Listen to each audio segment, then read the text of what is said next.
What was really important for me, I worked a lot with our agency partners on tone, on framing, on the context, and how things were kind of being placed and messaged.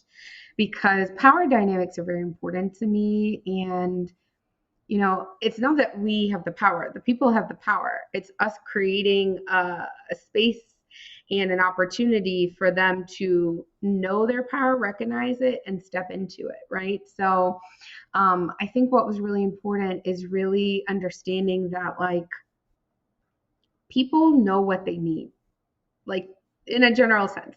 Someone might not know, hey, I need this biologic drug, blah, blah, blah, but they know I'm suffering with this problem. Here's how it's impacting my life.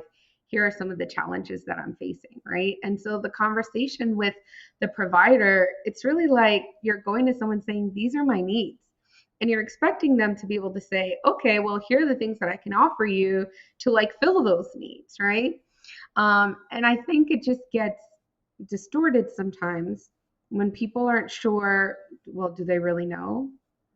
And then also on the other hand, it's like, can I challenge this person?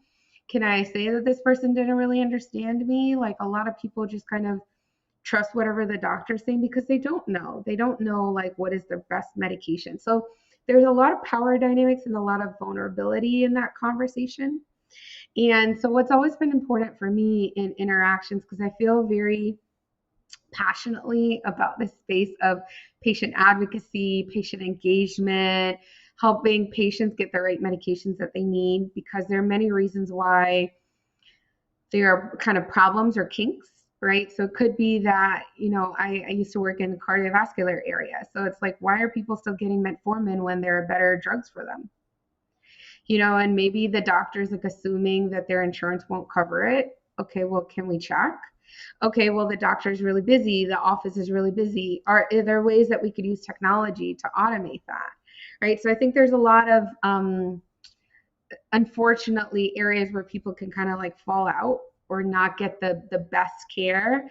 And I've actually been really interested in studying how often do people of color not get the standard of care, because I dove really into peripheral arterial disease in my last job, and we found that even in wealthy zip codes, because people tend to say, oh, well, Black people don't get great care because they don't have good health insurance.